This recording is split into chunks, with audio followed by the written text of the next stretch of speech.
تجھ پہ قربان میری جان، میرا تن میرا دھن، اے میری عرض دکن، اے میری عرض دکن۔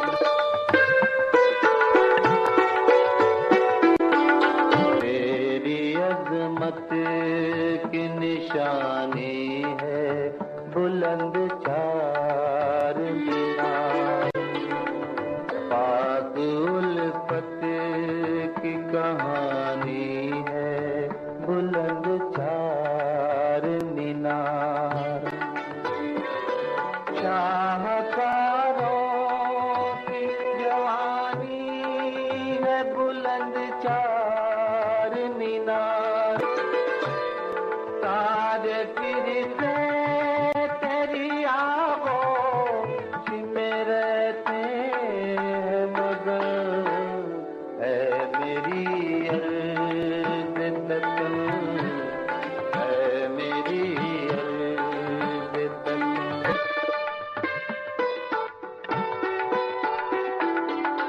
یہ درسگاہ ہے، یہ تالاب، یہ کتب خان، عدل و انصاف کے ایوان، یہ شفا خان، دور عثمان کے کتنے حسین نظیرانے، بول گنڈا تیری عظمت کا ہے انمول رتن، اے میری عرض دکن، اے میری عرض دکن۔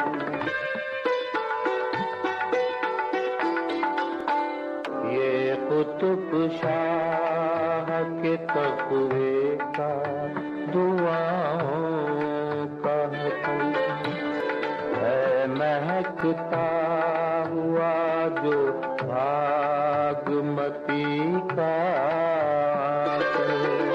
ذرہ ذرہ تیری گلیوں کا ہنسی تاج محل، تیرے قدموں پہ جھکاتا رہا تری اپنی گردن، اے میری عرض دکن، اے میری عرض دکن۔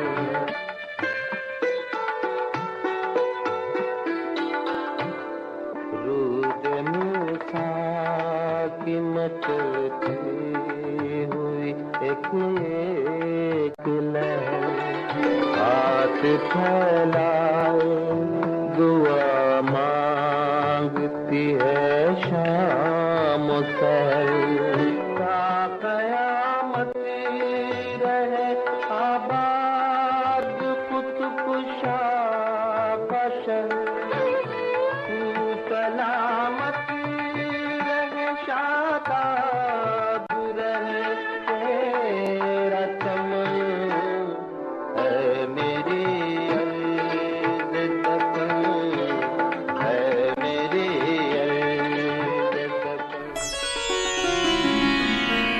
ہندوستان کی وہ سطح مرتفع جو وندھیاچل پہاڑ اور نرمدا ندی کے جنوب اور کرشنا و تنگ بھدرا کے شمال میں واقع ہے، دکشن پد یا سرزمین دکن کے نام سے موسوم ہے۔ یہ حصہ ملک خوشنما پہاڑیوں، قدرتی مناظر، خوبصورت ندیوں اور خوشگوار آب و ہوا کی وجہ سے ہندوستان کے بہترین خطوں میں سے ایک سمجھا جاتا ہے۔ چنانچہ جو بھی یہاں کسی بھی غرض سے آتا ہے یہیں کا ہو کر رہ جاتا ہے۔ دکن کی گنگا جمنی تہذیب، صاف ستھری معاشرت اور دلکش رسم و رواج کو سمجھنے کے لیے اس کے ہر دور کی تہذیب، اس کے فنون اور طرز تعمیر کا تفصیلی جائزہ لیا جانا ضروری ہے۔ یہاں کے آثار، مقبرے، عبادت گاہیں، بام و ایوان، طاق و محراب اور در و دیوار کا جو زمانے کے سرد ہاتھوں سے بستے چلے آ رہے ہیں، اس کا تاریخ کے پس منظر میں جائزہ لیا جانا ضروری ہے۔ ہر دور میں عروس دکن کی فطری رعنائیوں کو دکنی فنکاروں اور ان کے چاہنے والوں نے اپنے مذاق اور اپنے جمالیاتی خطروں سے سنوارا۔ یہی وہ حسن زار ہے جہاں بہمنی، عادل شاہی، عماد شاہی اور قطب شاہی دور کے طرز تعمیر کے بہترین نمونے نظر آتے ہیں۔ قطب شاہی خاندان کی حکومت اس سرزمین پر تقریباً 200 سال یعنی سن 1518 عیسوی سے سن 1687 عیسوی تک رہی، اور اس عرصے میں ان حکمرانوں نے یہاں تہذیب و تمدن، علم و فضل اور شعر و سخن کی ایک ایسی فضا پیدا کر دی جس پر دکن کی تاریخ بجا طور پر فخر کر سکتی ہے۔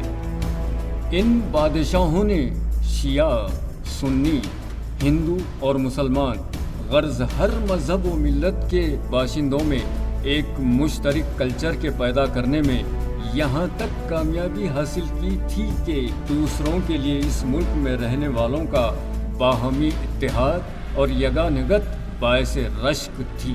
قطب شاہی حکمرانوں کا یہ کارنامہ ہے کہ انہوں نے اپنے امراء کے ساتھ مل کر ایک ایسے طرز تعمیر کو پروان چڑھایا جو خود ان کا اپنا طرز تعمیر یعنی قطب شاہی طرز تعمیر کہلایا، جس میں سادگی کے ساتھ ساتھ شان و شوکت کا بھی اظہار ہوتا ہے، اور جو نہ صرف پر نقش کمانوں، گنبد نما عمارتوں اور ستونوں پر خوبصورت نقش و نگار ہیں، بلکہ ان میں اعلیٰ درجے کی یکسانیت پائی جاتی ہے۔ قطب شاہی بادشاہوں کا اہم مرکز گولکنڈہ تھا، جو کسی زمانے میں اس سلطنت کا پائے تخت بھی رہا۔ اس لیے ہم سب سے پہلے گولکنڈہ کی بات کرتے ہیں۔ قلعہ گولکنڈہ ورنگل کے کاکتیہ خاندان کے راجہ پرتاپ رودرا دیو کے زمانے میں سن 1143 عیسوی میں تعمیر کیا گیا۔ روایت یہ ہے کہ ایک چرواہے نے راجہ کے سامنے یہ تجویز رکھی تھی کہ اس پہاڑی پر ایک قلعہ بنایا جائے۔ راجہ نے اس تجویز کو پسند کیا اور یہاں ایک کچے قلعے کی بنیاد رکھی جو پہل مٹی سے بنایا گیا تھا، جو گلہ کنڈہ یعنی چرواہے کا پہاڑ کہلانے لگا۔ وقت گزرنے کے ساتھ ساتھ اور کثرت استعمال کی وجہ سے گلہ کنڈہ گولکنڈہ کے نام سے مشہور ہو گیا۔